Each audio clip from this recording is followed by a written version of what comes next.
เบนโตะโซระ10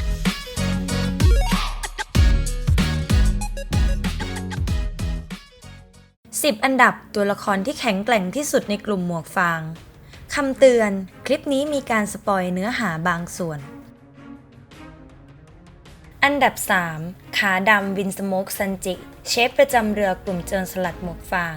สุภาพบุรุษรักการทำอาหารและรักการปกป้องผู้หญิงซันจิมีพละกำลังความยืดหยุ่นความเร็วและความว่องไวเหนือมนุษย์อย่างน่าเหลือเชื่อเนื่องจากการฝึกฝนอย่างยากลำบากหลายปีภายใต้การดูแลของเชฟตั้งแต่เด็กแม้กระทั่งก่อนที่การเสริมแต่งทางพันธุกรรมที่แฝงอยู่ของเขาจะตื่นขึ้นแต่ถึงจะแข็งแกร่งมากขนาดไหนซันจิก็มีใจอันแน่วแน่คือเขาไม่มีวันทำร้ายร่างกายหรือต่อสู้กับผู้หญิงเด็ดขาดซันจิกล่าวว่าเขาต่อสู้โดยใช้เท้าเพราะเขาไม่ต้องการเสี่ยงที่จะทำให้มือของเขาเสียหายเนื่องจากเขาต้องใช้มันในการปรุงอาหารดังนั้นแทนที่จะใช้หมัดซันจิจึงใช้ลูกเตะในการต่อสู้แทนในช่วงอาลองพาร์คเขาสามารถหยุดคุโรบิจากการฆ่าเกนโชและโนจิโกะในน้ำได้แม้ว่าความได้เปรียบโดยธรรมชาติและพละกำลังของมนุษย์เงือกในน้ำจะมีมากกว่าตัวเขาก็ตามในภาค NES Lobby นั้นซันจิเผยความสามารถใหม่ Diable Jump พลังในการทำให้ขาท่อนล่างของเขาร้อนขึ้นจนมีอุณหภูมิสูงจนเรืองแสงเป็นสีแดงโดยการหมุนอย่างรวดเร็วซึ่งทำให้การโจมตีของเขามีพลังมากขึ้นความร้อนของการโจมตีของเขานั้นสูงมากจนแค่เขาสัมผัสคู่ต่อสู้ก็สามารถแผดเผาคู่ต่อสู้ของเขาได้ซันจิใช้ความสามารถนี้ระหว่างการต่อสู้กับจาบราซึ่งการโจมตีปกติของเขาไม่ได้ผลเนื่องจากอีกฝ่ายใช้เทคไกหรือกายาเหล็กด้วยความสามารถใหม่อันร้อนแรงของเขาซันจิสามารถเอาชนะจาบราด้วยการใช้ Double Jump ในการทุบกายาเหล็กและเผามันทำให้คู่ต่อสู้ติดไฟและจาบราก็พ่ายแพ้ลงในที่สุดในเกาะทิลเลอร์พาร์คซันจิได้ต่อสู้กับอับซาลอมที่มีน้ำหนักมากกว่า500ปอนด์ถ้าคนธรรมดาเตะเขาก็คงขาหักแล้วแต่ซันจิกลับผลักเขากระเด็นอย่างง่ายดายหลังจากเหตุการณ์ที่เกาะชาบอนดีซันจิถูกส่งมายังเกาะโมโมอิโระในอาณาจักรคามาบักกะที่ซึ่งดินแดนแห่งนี้เป็นสีชมพูและถูกครอบครองโดยอีวานคอปเขาฝึกฝนอยู่ที่อาณาจักรนี้เป็นเวลา2 ปีความเร็วและพละกำลังในการเตะของซันจิพัฒนาเพิ่มขึ้นเป็นอย่างมากที่เกาะชาบอนดีเขาหักคอของแปซิฟิสตา PX7 ที่แข็งแกร่งกว่าเหล็กด้วยการเตะที่เสริมด้วย Double Jump เพียงครั้งเดียวซึ่งถ้า Double Jump ดีขึ้นมากจนถึงจุดที่ขาของเขาถูกไฟขนาดใหญ่ห่อหุ้มไว้มันทรงพลังและร้อนแรงขนาดที่ว่าในภาคเกาะเงือกแม้เขาจะอยู่ใต้น้ำเขาก็สามารถแผดเผาหนวดของคราเคนได้และจากการที่เขาวิ่งหนีโอคามะบนเกาะโมโมอิโระในช่วง2 ปีนั้นจึงทำให้เขาค้นพบวิธีเดินบนอากาศหรือที่เรียกว่าเดินชมจันทร์ทำให้เขาสามารถโจมตีจากด้านบนอากาศและหลบเลี่ยงศัตรูที่เข้ามาได้ผ่านสกายวอล์กของเขาเองซันจิสามารถกระโดดได้สูงและเดินทางด้วยความเร็วที่น่าเหลือเชื่อตัวอย่างเช่นตอนที่เขาใช้มันเดินทางจากใจกลางเมืองเดดโรซาไปยังขอบกรีนบิดเพื่อสกัดกั้นโดฟาวิงโกในเวลาไม่นานซันจิเป็นผู้ใช้ฮาคิสังเกตที่มีทักษะสูงซึ่งเป็นความสามารถพิเศษของเขาเนื่องจากต้องเฝ้าระวังการคุกคามจากโอคามะทั้งกลางวันและกลางคืนเขาสัมผัสได้ถึงการมีอยู่ความเข้มแข็งอารมณ์และเจตนาของผู้อื่นที่น่าทึ่งที่สุดคือซันจิสามารถหลบเยลลี่บีนที่ชาร์ลอตคาตาคุริยิงได้แม้ว่าคาตาคุรินั้นจะมีฮาคิสังเกตในระดับที่สูงกว่าเขาก็ตามนอกจากนั้นซันจิยังเป็นผู้ใช้ฮาคิเกราะที่มีทักษะสูงตัวอย่างเช่นในตอนที่เขาต่อสู้กับพ่อของเขาสามารถป้องกันหอกด้วยการทำให้ขาเขาแข็งเป็นเหล็กได้นอกจากนั้นเจอม่า66ได้สร้างเรดสูทสีดำเบอร์3ที่ออกแบบมาโดยเฉพาะสำหรับซันจิให้เขาสวมมันในขณะที่เขาอยู่ในดินแดนวาโนะอีกด้วยเรดสูทยังทำให้ซันจิสามารถกลมกลืนกับสภาพแวดล้อมของเขาได้อย่างสมบูรณ์แบบทำให้คนอื่นไม่สามารถมองเห็นเขาหรือจะเรียกว่าเขาอยู่ในสภาวะล่องหนก็ได้การล่องหนนี้ทำให้เขาได้เปรียบอย่างมากในการต่อสู้นอกจากนั้นเขายังมีรองเท้าบูทแบบไอพ่นซึ่งรองเท้าบูทนี้ทำให้ซันจิมีความสามารถในการบินและเพิ่มความแข็งแกร่งให้กับลูกเตะของเขาอีกด้วย ด้วย ในภาควาโนะคุนิซันจิพัฒนาไอฟริตจัมป์ซึ่งเป็นเวอร์ชั่นใหม่ของ Double Jump ด้วยการรวมปรับปรุงพันธุกรรมที่เพิ่งตื่นขึ้นของเขากับฮาคิเกราะดังนั้นซันจิจึงแข็งแกร่งและทนทานมากทำให้เขาสามารถทนทานต่อเปลวไฟที่ร้อนได้ด้วยเทคนิคนี้ซันจิสามารถสร้างเปลวไฟสีขาวอมฟ้าเพื่อเพิ่มพลังมหาศาลให้กับเทคนิคการเตะใหม่ของเขาอีกด้วยพลังที่แท้จริงของซันจิถูกปลุกขึ้นระหว่างการต่อสู้กับควีนซึ่งมันทำให้เขามีโครงสร้างร่างกายที่เหนือมนุษย์และโครงกระดูกภายนอกที่ทำให้เขาเกือบจะไร้เทียมทานรวมถึงเขาสามารถรักษาตัวเองได้เร็วขึ้นซันจิเลือกที่จะยอมรับการเปลี่ยนแปลงในร่างกายมันจึงทำให้เขาเร็วขึ้นแข็งแกร่งขึ้นและสุดท้ายเขาก็เลือกที่จะผสานความสามารถที่ตื่นขึ้นเหล่านี้เข้ากับฮาคิเกราะของเขาและในท้ายที่สุดซันจิก็สามารถเอาชนะควีนลงอันดับที่2โซโลนักดาบของกลุ่มหมวกฟางโซโลอุทิศชีวิตของเขาเพื่อเป็นนักดาบที่แข็งแกร่งที่สุดในโลกโซโลมีพละกำลังมหาศาลความแข็งแกร่งของโซโลนั้นทำให้เขาสามารถหยิบแบกและโยนผู้คนหรือวัตถุที่มีขนาดใหญ่กว่าตัวเขาหลายเท่าได้อย่างง่ายดายยกตัวอย่างเช่นเขาสามารถแบกกลงหินขนาดใหญ่ไว้บนบ่าโดยมีลูฟี่อยู่ข้างในได้อย่างสบายๆนอกจากนี้เรื่องพละกำลังโซโลยังมีความเร็วและความว่องไวอย่างมากในการไล่ตามคู่ต่อสู้โซโลมีความทนทานและความอดทนในระดับมหาศาลเขารอดพ้นจากอาการบาดเจ็บร้ายแรงหลายครั้งแต่ที่เห็นได้ชัดเจนที่สุดคือเหตุการณ์ที่เกิดขึ้นที่ทิวเลอร์พาร์คที่โซโลรับความเจ็บปวดและความทุกข์ทรมานที่ลูฟี่ต้องทนซึ่งนี่ก็เป็นฉากในตำนานที่เรียกน้ำตาและสร้างความประทับใจให้กับแฟนๆวันพีซหลายคนวิชาดาบโซโลเป็นนักดาบที่เก่งกาจและมีพรสวรรค์มากสิ่งที่พิสูจน์ให้เห็นถึงความแข็งแกร่งมากของโซโลคือโซโลสามารถเอาชนะมิสเตอร์วันในภาคอาราบัสตาได้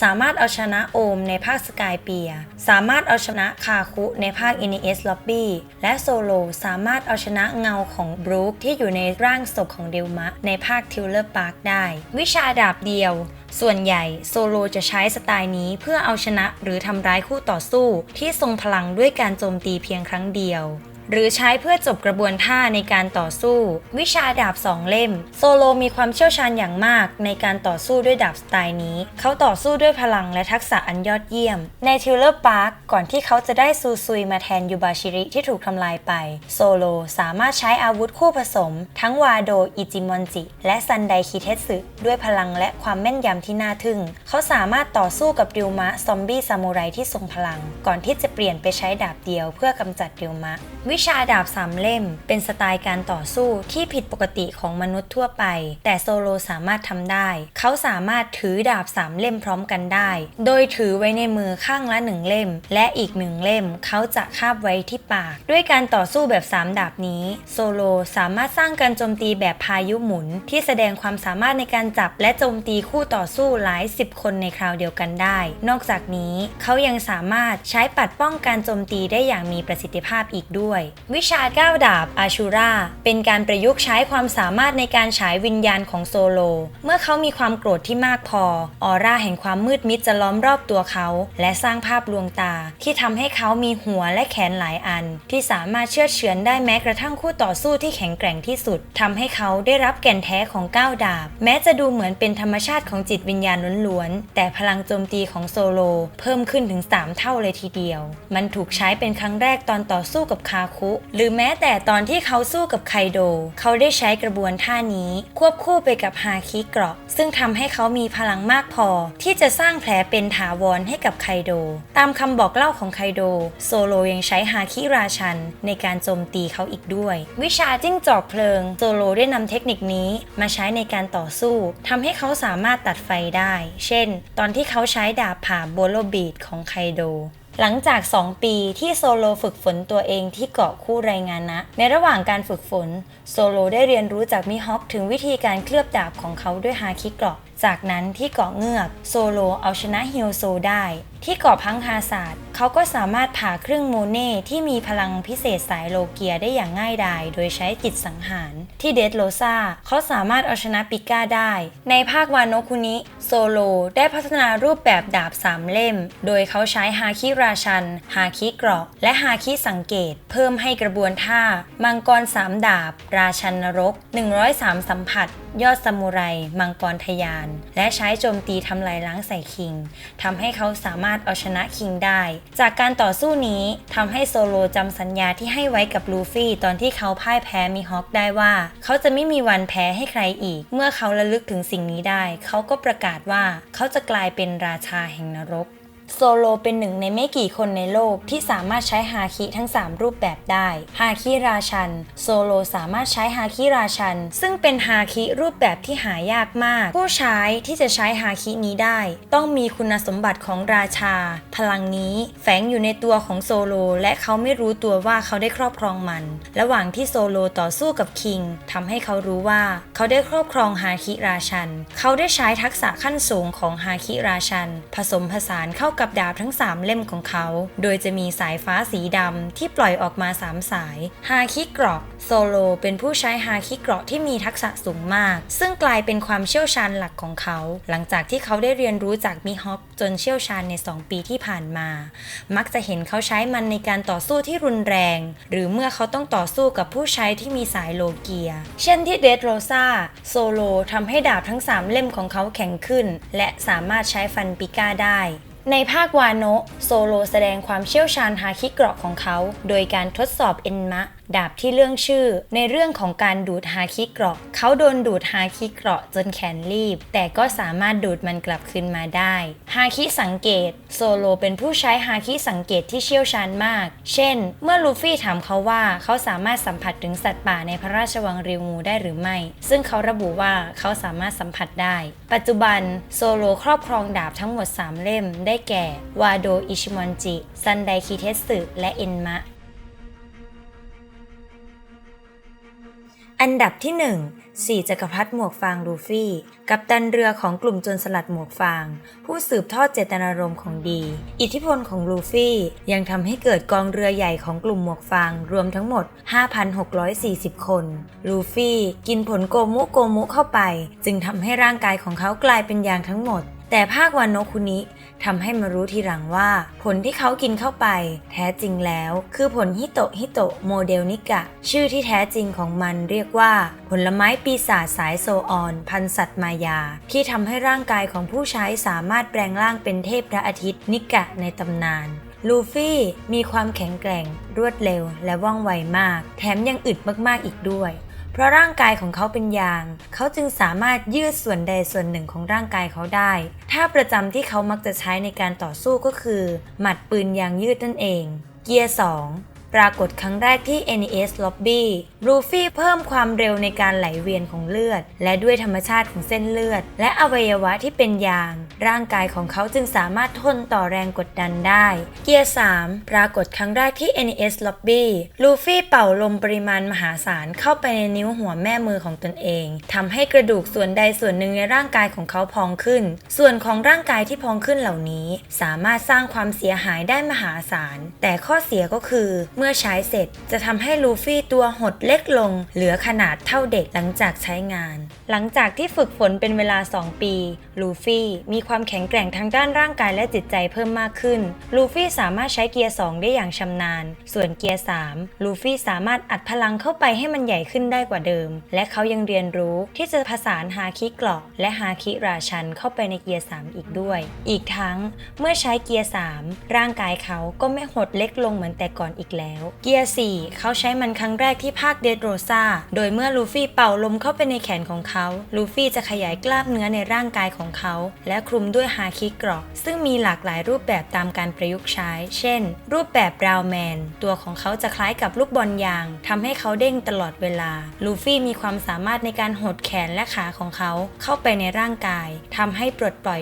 พลังทำลายล้างได้รวมทั้งสามารถเปลี่ยนทิศทางการโจมตีได้อีกด้วยพลังป้องกันของเขาก็เพิ่มขึ้นเช่นกันการโจมตีส่วนใหญ่จะกระเด็นออกจากร่างกายของเขารูปแบบแทงก์แมนทำให้ลูฟี่ตัวใหญ่ขึ้นและเพิ่มความสามารถในการป้องกันทำให้เขาสามารถใช้ร่างกายเป็นอาวุธผ่านการหดตัวจากการโจมตีที่ระเบิดฝ่ายตรงข้ามออกไป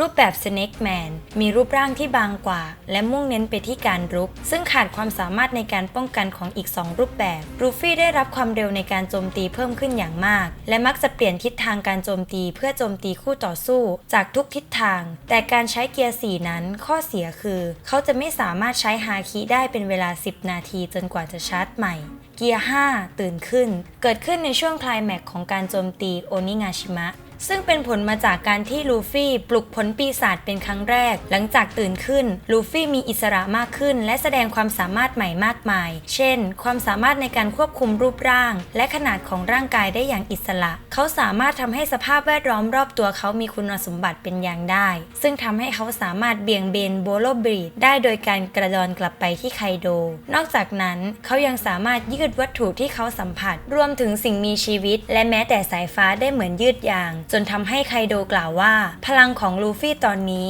มีลักษณะเฉพาะของทั้งสายพารามีเซียและสายโซออนฮาคิลูฟี่เป็นหนึ่งในไม่กี่คนในโลกที่สามารถใช้ฮาคิทั้ง3รูปแบบได้ฮาคิราชันลูฟี่เป็นผู้ใช้ฮาคิราชันที่มีทักษะขั้นสูงเขาก็สามารถใช้มันกับเป้าหมายที่กำหนดได้โดยไม่ส่งผลกระทบต่อคนอื่นระหว่างการจู่โจมโอนิงาชิมะขณะที่ต่อสู้กับไคโดลูฟี่ได้ตระหนักว่าเขาสามารถผสมฮาคิราชันเข้ากับแขนและขาของเขาซึ่งจะเพิ่มพลังโจมตีของเขาอย่างมากดังนั้นเขาจึงกลายเป็นหนึ่งในผู้ใช้ฮาคิราชันไม่กี่คนที่บรรลุขั้นสูงนี้เมื่อใช้สิ่งนี้ร่วมกับฮาคิเกราะขั้นสูงในระดับที่สูงขึ้นเขาสามารถจัดการกับไคโดที่ทรงพลังอย่างมหาศาลได้ไม่นานหลังจากนั้นเมื่อลูฟี่และไคโดปะทะกันเป็นครั้งที่3การโจมตีของฮาคิราชันของพวกเขาส่งผลให้ท้องฟ้าถูกแยกออกครึ่งหนึ่งทำให้เมฆแยกออกจากกันอาจบ่งบอกว่าฮาคิของลูฟี่ได้ก้าวขึ้นสู่ระดับเดียวกับโจรสลัดที่แข็งแกร่งที่สุดในโลก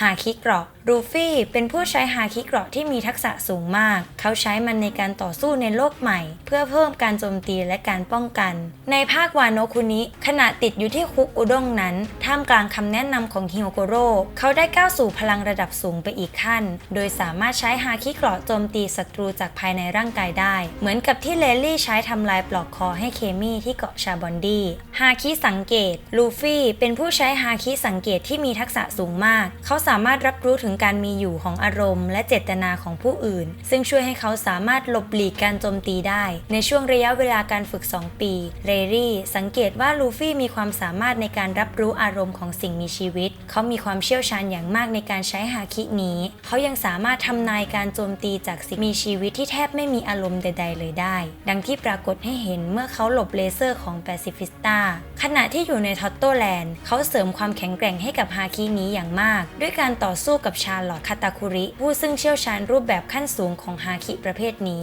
ซึ่งทำให้เขามองเห็นอนาคตได้เล็กน้อยหลังจากใช้ฮาคิสังเกตหลายชั่วโมงและผลักดันจนสุดขีดจำกัดในที่สุดลูฟี่ก็ปลดล็อกพลังขั้นสูงด้วยตัวเองและสามารถมองเห็นการเคลื่อนไหวครั้งต่อไปของคาโตคุริได้รวมถึงพัฒนาฮาคิของเขาให้มากพอที่จะหลบเลี่ยงการโจมตีหลายครั้งของคาตาคุริตอนที่เขาถูกคุมขังที่คุกอุด้งลูฟี่ได้พัฒนาความสามารถในการมองเห็นอนาคตมากขึ้นและตอนนี้สามารถมองเห็นอนาคตระยะสั้นได้อย่างลื่นไหลเหมือนกับที่คาตาคุริทำ